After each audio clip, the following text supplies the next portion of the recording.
guys, welcome back to my channel. I am back with another plant video.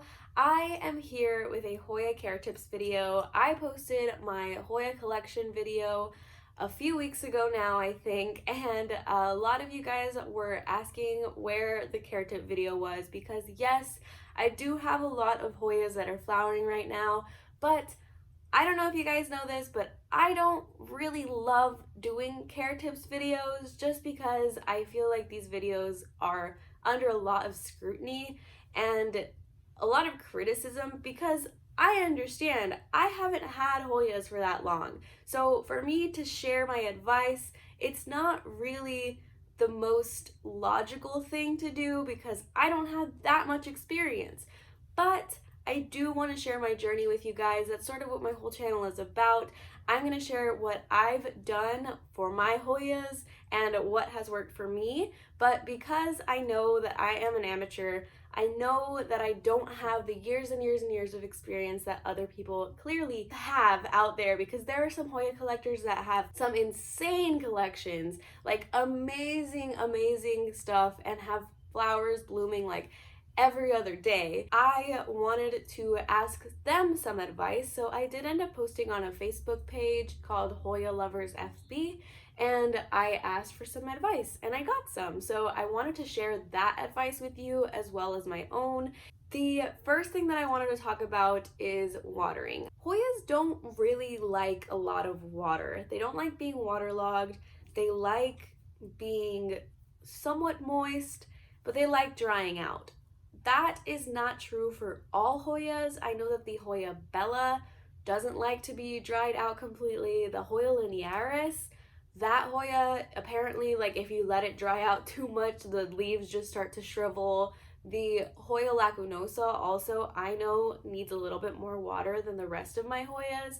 So you can kind of tell which plants are like this just by knowing the thickness of their leaves. Like my Hoya Krinkle 8 is pretty thick, whereas the other ones will get super floppy, and you could you will definitely like feel, oh, this guy needs some water, and you will water it. Hi, hello, editing me here. I totally forgot to mention the taco test, and I said that I was gonna. Nick Pilecki here on YouTube, he pretty much coined the term taco test on peperomias, but he also said that you can use them on Hoyas as well. The taco test is basically when you take a leaf and you try to bend it in half, and if it bends, it probably needs some water, and if it doesn't bend, you probably don't need to water it. So I think it's really useful for my Hoya nummaloriodes. It's pretty useful for my Hoya carrii, but it's not useful for all of the Hoyas. And you guys have to know that because some Hoyas are just floppy in nature. Like my Hoya obovata pretty much always folds in half no matter what. So you kind of just have to know the general thickness of what it's usually like after it's watered of all your plants, and you can kind of feel it. It's pretty easy to feel it. I know that there are several ways to be able to tell when your plant needs to be watered. Like say for the obovata, I personally start to see some veininess or like translucentness in my plant, and that is when I usually water. I also do not like to water when the plants get wrinkly. I know that there are a lot of people out there who like to do it that way, but I don't really like to do it that way because a wrinkly leaf can also be a sign of overwatering, so I just wouldn't recommend doing it that way. I definitely recommend feeling around for your plants and trying to differentiate the normal state that they're in and the state that they're in when they need water. But yeah, that's pretty much that. I don't know how I forgot to mention all this stuff, but there you go. I know that Selena from My Plants at Home responded to my comment, and she said that it would probably be a good idea to mention that Hoyas are epiphytes. Epiphytes are basically a plant that sort of lives on another plant without harming it. So Hoya care is basically epiphytic care. And if you guys know how to take care of orchids or bromeliads or other stuff like that, you'll likely be able to take care of a Hoya. But this brings me to the second point. Epiphytes often grow on trees, and Hoyas really like some chunky mixtures with orchid bark especially. I've noticed that my plants, every time that I move them from the mixture that they come in from the nursery to a mixture that has a lot of orchid bark, it seems like they just explode with growth. It seems like they are just so much happier in a really, really chunky mixture. And when I say a really, really chunky mixture, I mean a really, really chunky mixture. For my Hoyas, I probably use 60% orchid bark and like 20% potting soil and 20% perlite. But honestly, I just eyeball it. I could probably use so much more orchid bark. I feel like they like it so much that they probably wouldn't mind if I only planted them in orchid bark. So I used to buy just the regular orchid grow from Miracle Grow, I think it was called, the one in the pink bag that you can find anywhere. And I would buy that and I kept running out, and then Urban Jungle MSP on Instagram, he told me that people have reported finding some fungus and stuff from that Miracle Grow bag. So I stopped using it. I know that he recommended using Better Grow. I think you could also find that at Lowe's, and that's where I found mine. But Lynn on Hoya Lovers FB, she recommended that I tell you guys that the mixture really just depends on your region, which I totally agree with. Here in Houston, it's very humid outside. It doesn't get cold very often. It's pretty bright. It's not gloomy. It's not super dry outside. And I think that your soil mixture would definitely depend on that. I'd say that if you live, say, in a desert or something, using a super chunky mix and then keeping your plants outside would probably make them dry out insanely quickly, which you probably don't want for Hoyas, especially for the ones that have really delicate leaves like we talked about earlier. But yeah, that's pretty much what I wanted to talk about the mixture. I've also thrown in some like lava rock, some succulent soil, some leca even. I've just thrown stuff together and I pretty much do have fun with it. Now for light, again, it really just depends on the plant. I know that some variegated plants can withstand a little bit more light than other plants can. Like my Hoya Crimson Princess that I got from Lowe's, that plant has not produced any peduncles for me though. It's just grown super quickly. So I currently have them outside on my porch. They are facing the same sort of southern eastern exposure that the other plant was getting, except these are under my porch and that they don't really get too much of the eastern light. They mostly get the southern light. If you leave them in that bright of light for too long, they do get some sun stress, especially on the newer leaves. You get some spotting that doesn't really look too pretty. It won't kill the plant, but it's not super happy. It definitely stresses it out, which is I think the reason why this plant ended up flowering for me. But it could also be because apparently like fall time is flowering season for a lot of Hoyas because of the change in light. So Hoyas still need a lot of bright light, but I think the amount of light that they get produces blooms. I don't know 100% how accurate that is or if I'm just making that up. The Hoya nummaloriodes apparently is a very prolific fall bloomer, which is why it has so many tiny little peduncles for me right now.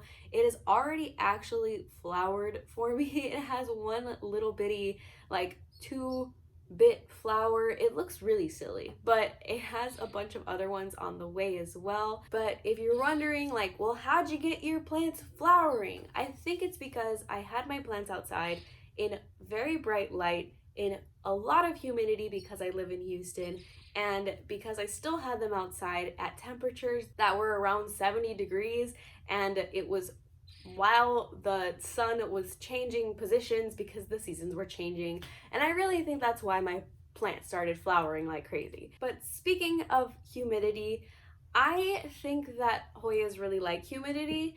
I think that it's kind of like the secret. People wouldn't really expect Hoyas to like humidity because people think of Hoyas as being really similar to succulents, but they really like humidity. I don't know why, but they really like my greenhouse. They grow really fast in my greenhouse. They really like it outside when the humidity is super high. But with that being said, I also think that they don't really mind being in the dry weather. I just think that humidity is a little bit better for them to bloom in. But with that being said, Jackie's Jungle in the Desert, I feel like I've mentioned her in every Hoya video that I do, but Jackie's Jungle in the Desert, she literally, in her name, it says that she lives in the desert, and her Hoyas are ridiculously happy and they're blooming like crazy. So I don't know how true that is. I just know that in my experience, they do really like the humidity. And Hoya My Heart on Hoya Lovers FB, she said that she also thinks that humidity is a big reason why Hoyas flower. She also said that I should mention that the pots that Hoya like are typically like plastic and ceramic pots, which I actually agree with. I hate putting my Hoyas in terracotta because I feel like they suck up all of the moisture in the soil ridiculously fast. Like the plant itself drinks all the water and then the terracotta absorbs all the water. And then I feel like the roots are dry and I don't think it really calls for a super happy plant. I really like the look of Hoyas in terracotta though, so I often just keep them in their plastic nursery pots and then put them in the terracotta pot as a cash pot. But yeah, and speaking of pots, Hoyas don't really want to be repotted that often. I've noticed that the plants almost stop growing if they're in too small of a pot. They start to just tendril out like this, and they keep this tendril without any new growth for a little bit longer than if you were to have it in a bigger pot. I don't know how to explain that super well, but I like to repot my Hoyas. I don't think that they love to be root bound. I don't think any plants really likes to be root bound. I know that Hoyas can withstand root boundedness though, and I know that a lot of people share that advice and say that if you want a Hoya to bloom, that keeping it in a small pot will probably do the trick, but I feel like I agree and disagree with that. It kind of stresses me out to see them in a pot with like a bunch of roots coming out. I don't know. I repot my Hoyas, but I will not, and I do not see myself ever putting them in a pot that's bigger than about an 8-inch pot, or the pots that you get from Lowe's. Those are pretty much the pot that I'm going to stop with. But if your plant is small, like this Hoya nummaloriodes, I wouldn't say keep it in this super small pot for it to flower. I would say if you want it to grow with more leaves and stuff, definitely put it in a bigger pot. I don't see why that's so wrong. I think that if you want more leaves, if you want a bigger plant, repot it. And I think that that will give you more leaves and a bigger plant. If you want a small plant with stressed out flowers, then yeah, keep it in a smaller pot. It really just depends on what you want and if you want your plant to do that. But yeah, I would say that the basis of that is just Hoyas don't love to be root bound. It can flower for you if it is root bound, but just because it's root bound doesn't mean that it's going to flower. And Hoyas can tolerate root boundedness, unlike some other plants. But yeah, that's pretty much that. And sort of on that note, I really like putting my Hoyas in semihydro. I really like how the cuttings look. I think that they really enjoy semihydro. I feel like they grow pretty quickly in semihydro. And if you want a cutting to get some roots quickly and for it not to be super shocked once you move it to soil, I definitely recommend semihydro. I know that Alicia on Hoya Lovers FB, we have a very similar name by the way. I know that she said that semihydro setups really work for her, and I also know that Grow Babies on Instagram also has a lot of his Hoyas in semihydro, and it just looks so pretty and they just really like it. So I would definitely recommend semihydro setups for Hoyas. I am planning on doing a video on that next, so that way I can show you guys what my experience in semihydro is. And then the last thing that I want to mention is that Hoyas can be fertilized through their leaves. They can also be fertilized through their soil. I want to make a whole fertilization video as well because I think that fertilizing can get a little bit confusing and a little bit tedious. Since you're not really repotting them that much, it would probably be a good idea to fertilize them if you haven't repotted in a really long time. But orchid spray, they seem to love this stuff, and I think that this is probably one of the reasons why my plants are flowering and why they're growing so fast. For fertilizing Hoyas, I would definitely not do it so much during the winter. I think that during the fall time, it would be totally okay, especially considering this is a time when a lot of them like to flower. But yeah, definitely orchid spray. If you have Hoyas and you don't have this, then you should definitely check it out. You can also make your own orchid spray by buying like a bottle of orchid mix spray thingamadoo and then sort of making it yourself and putting it into a spray bottle.